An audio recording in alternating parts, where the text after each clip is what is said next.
The right to land. Today, I'm going to talk about the right to land. This is one of the Amoryanist Bill of Rights, or the God Amoryan. Amoryan is the true God, the God of nature, love, logic, and science. God gave us the land. Land is a natural resource. Land was not invented by man. Land was invented by God. Land was given to us by God, equal to air and water. Land, air, and water. And the plants and animals that come with the land, the air, and the water is all that we need to survive on this earth. That's it. With land, air, and water, and the plants and animals corresponding to that, we have everything we need to eat, to give us shelter, to provide us pleasure, to enjoy this life in a sane and healthy way. We don't need the rich man. We don't need the inventions of the rich man. Yes, using science, intelligent human beings in the past and in the present invent things that can make life easier, but at a cost. At a cost. They don't just give it to us.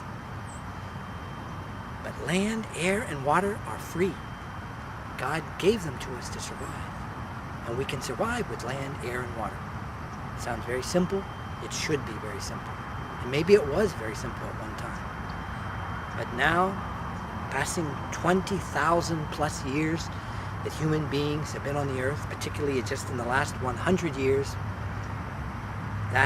we have taken away the human right to land. The human right to use the land. Land has been privatized. Land has been stolen, has been fenced off and signed off by the rich, by the criminal element, because the rich are criminals. You cannot be a person with wealth, and that wealth in almost every case directly comes from land. You cannot be a person with wealth and be a good person of God when there are millions of people that don't have enough to eat, that don't have any form of survival or shelter over their heads, that cannot live a free and adequate life because of the theft of land and the contamination of the air and the water that the rich are responsible for their greed in becoming richer and richer.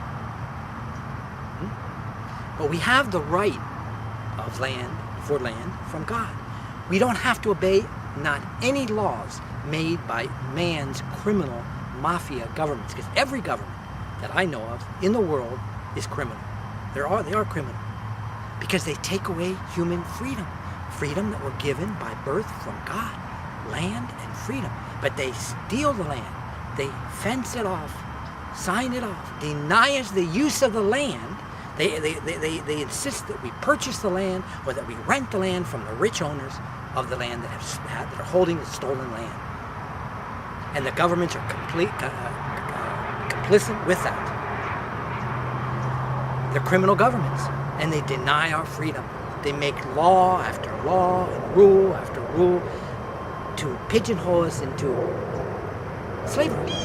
Nothing less than slavery. We must follow this or that, or at point of gun, they will kill us. They will imprison us. They will take away our freedom. And yes, even kill us. Because if you don't obey the policeman's order, they will kill you. Here in Harris County, where I was recently, they're killing people almost every other day. I mean, and I don't hear any protests.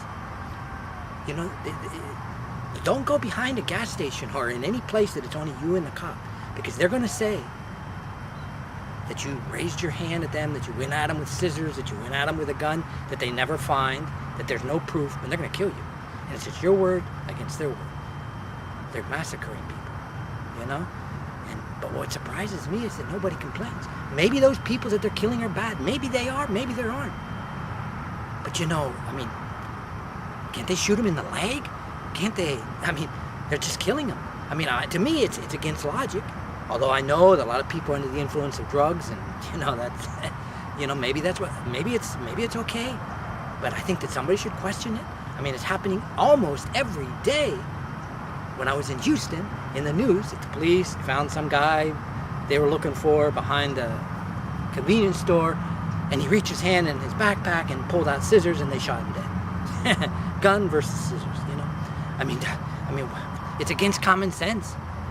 Or he looked like he had a gun, but in not a single case did they actually have a weapon. They just killed him. Of course, now dead, they can't say what really happened. Okay, that's a little bit off the subject. But we have the right to land. Police are capable of killing us if we don't obey the laws of man. But we don't have to obey the laws of man. We have to be willing to die. I'm sorry to say it like that, but we have to be willing to die if we're going to follow God. Because God, if we follow God, God will protect us as best as possible. The only laws that we really have to follow are the laws of God.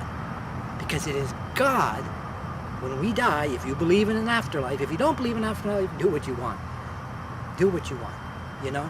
Because you don't care what happens to you after you die. But I do. And I know a lot of people do. Even people that are not Amorianists, that are Christian or Muslim, believe in an afterlife. And there's truth in that. I respect that belief because I believe. Those of us that believe in the God Amoryan believe in an afterlife. We believe that because we are the most special part of human, of natural civilization. Human beings are the most special part of the natural world. I mean, we're distinctly different than any other part of God's nature. There's got to be a reason for that. And that we have an life after human death. So we should have no fear of death. So we should not have a fear to only obey the laws of God. And if man makes laws that are against the laws of God, such as the law saying that you cannot trespass on stolen land that has been stolen from the people, stolen from God, stolen from everybody. But if you trespass, the police can and will kill you. They can kill you. It doesn't happen too often, thank God, because I'd be dead right now. But it can happen. But that doesn't mean, oh, well, I'm not going to trespass on what really belongs to me because I have no place to sleep and there's woods over there. It's not used for anything. I'm not sleeping on top of somebody's cornfield. I'm not sleeping next to their house. Everybody has the right to be secure in their house and the property right around their house. But in open woods, out in nature, in the natural cover, in the desert, in the swamp, along a river, this is public land. If the fascist governments have made it private land, it's because they are committing a crime against you, against God, against everybody. And those laws should be denounced, should be disobeyed, should never obey laws that are laws of the devil, that are laws against God.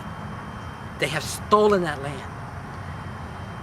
Those that know the history of the United States know that this country was not founded by the Anglo thieves, the Anglo invader thieves that are in the major part the thieves of the land, the owners of the land even to this day in many parts of the country, and run the government. This land was indigenous Americans, native-born Americans, of hundreds of indigenous tribes. They did not fence off the land. They did not sign off the land.